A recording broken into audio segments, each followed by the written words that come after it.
From Wish TV and the All Indiana Podcast Network, this is the News 8 Daily 8 Podcast with Wish TV's Kylie Conway. A Wish TV News 8 update.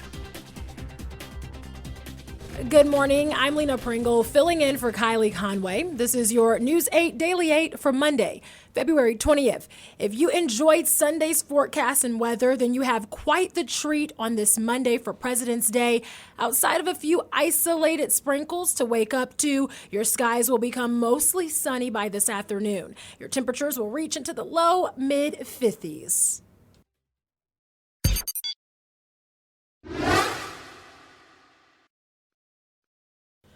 Wish TV is Indiana's education station. Happening today, state lawmakers will talk about a new bill limiting discussions of sexual orientation and gender identity from kindergarten to third grade. The bill bans instruction intended to inform students about or explore things like gender fluidity, gender stereotypes, and gender roles.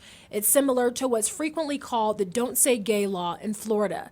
The ACLU of Indiana is calling on advocates to pack the State House today in support of LGBTQ rights.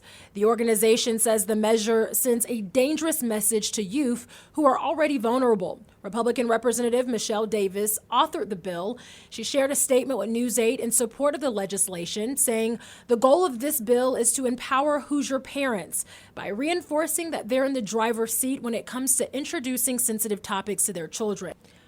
Happening today, students and faculty at Michigan State University are set to return to classes, exactly 1 week after a campus mass shooting killed 3 students. Berkey Hall, where the shooting happened, will remain closed. As we've reported, the attack wounded 5 other students. Hospital officials say 3 students remain in critical condition. 1 is now upgraded to fair condition. The 5th victim is serious but stable. University officials say they hope the return to classes will help with the healing process. Brian Frazier and Alexandria Verner were laid to rest Saturday. The funeral for Ariel Anderson is set for tomorrow.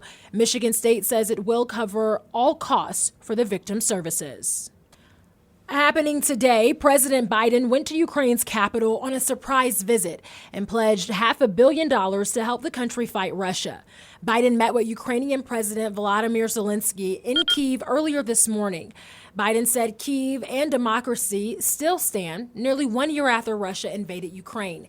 He says this new round of aid includes more military equipment like artillery ammunition, javelins, and long-range weapons. Biden is also set to visit Poland ahead of the war's 1 year mark on Friday. As mentioned, this Friday will mark 1 year since Russian President Vladimir Putin sent troops into Ukraine. Biden is set to arrive in Warsaw, Poland tomorrow.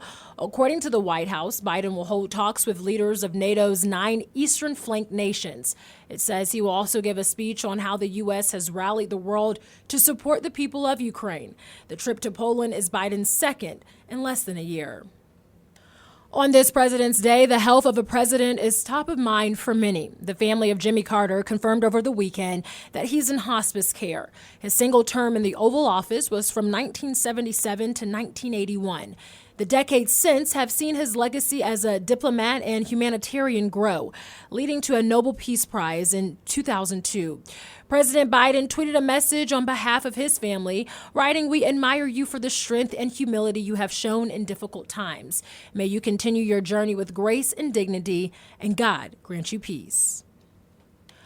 A new report puts a possible timeline on the hospital stay of Senator John Fetterman.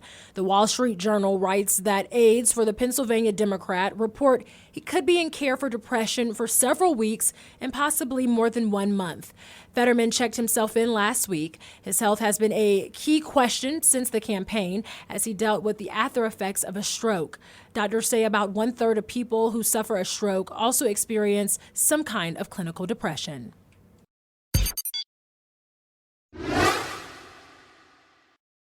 Making history not once, but twice in one game.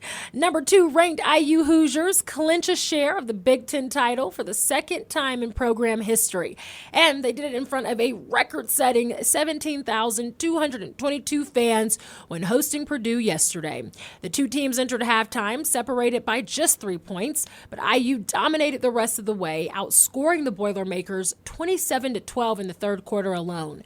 Mackenzie Holmes led the way for the Hoosiers with 20 points in the 83-60 victory.